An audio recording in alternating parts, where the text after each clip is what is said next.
Bagaimana kalau seorang itu sampai di masjid, kawasan dewan solat sudah penuh, saf-saf dalam dewan solat sudah penuh? Apakah dia boleh berdiri di dalam saf-saf di luar masjid yang terpisah dengan dinding masjid, tidak bersambung dengan saf-saf dalam dewan solat itu? Boleh atau tidak? Apakah perlu ada penyambung? Apa maksud penyambung? Yakni kena ada cermin lah paling tidak untuk dia lihat saf yang kat dalam. Atau dalam setengah mazhab mengatakan bahawa hendaklah ada tali penghubung. Ini perbahasan dalam mazhab dari satu sudut menarik. Seperti yang tuan-tuan lihat, kalau dalam masjid kita ada kawasan dewan solat. Dewan solat ruangan di mana imam berdiri kat depan lah. Kemudian belakang dia ada saf-saf dan mungkin ada saf perempuan kat belakang. Tapi dalam masa yang sama kita lihat dewan solat itu dikelilingi dengan dinding. Manakala di sebelah kanan dan kiri dan mungkin di belakang pun ada saf-saf juga. Terutamanya dalam solat Jumaat atau solat raya. Dalam mazhab ada yang berpandangan bahawa perlu ada penghubung atau apa yang disebut sebagai wasil, di mana dikatakan pintu masjid itu hendaklah dibiarkan terbuka. Bahkan ada yang kata kena ada seorang berdiri kat tengah-tengah tu solat. Dia dikira sebagai penghubung antara jemaah dalam dewan solat dengan jemaah di luar solat. Di sini kita katakan sebetulnya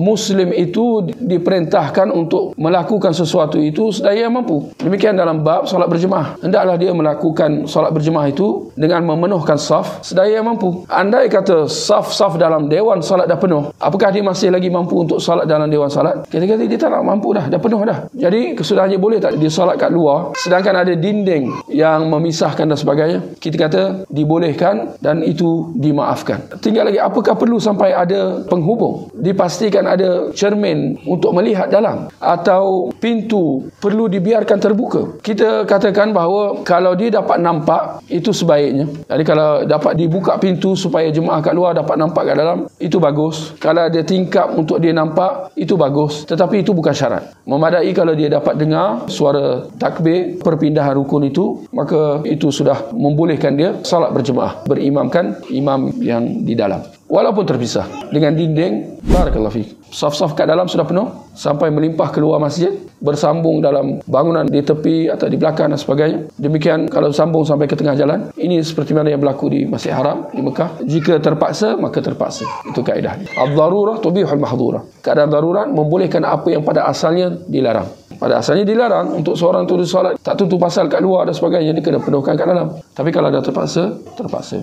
Barakallahu fiik. Soalan yang menarik. Tuan-tuan dengar, sebuah masjid ada dewan solatnya, kemudian kat tepi itu dia ibarat sliding door kaca dan ada ruangan tepi sebelah kanan dan kiri. Soalan, sekiranya saf yang pertama atau kedua dan ketiga dah penuh, bagaimana seorang itu memenuhkan saf? Adakah dengan dia pergi ke saf yang ke belakang yang seterusnya, di mana barangkali dia berdiri bersendirian sebab di depan dah penuh, atau dia boleh sambung dengan pergi kat tepi kaca sliding door dekat bahagian kanan dan kiri dengan ada pemisah sliding door kaca tadi tu? Yang mana satu, tuan-tuan? Ada yang kata saf yang pertama boleh lagi penuh. Kadang-kadang ada sliding door tapi kat tepi tu penuh je. Andaian dia nak kena penuhkan saf yang pertama, sedaya boleh. Kita kata tak boleh. Itu salah sebenarnya. Kerana dengan adanya dinding atau sliding door daripada kaca sekalipun, itu adalah batasan. Itu sudah jadi batasan yang jelas, di mana saf tidak boleh lagi nak disambung. Perbuatan pergi ke bahagian luar kat tepi kanan dan kiri itu tidak sama sekali menyambung saf. Ketika mana ada jelas penghadang pemisah antara mereka,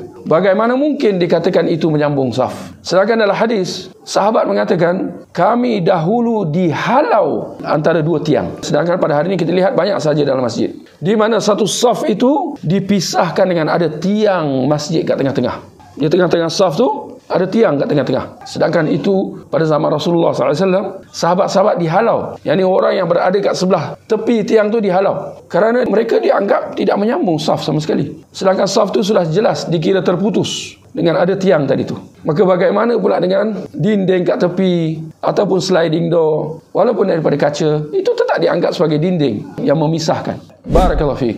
Itu pun pemisah.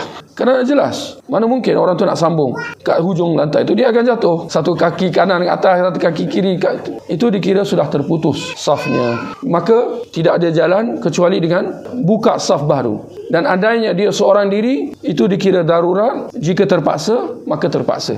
Itu kaedah dia lah. Solat sah tak walau dia solat sendiri? Kata sah. Kerana ketika mana itu dia seorang saja yang ada. Kalau ada orang lain, maka hendaklah turut bersama dengan dia.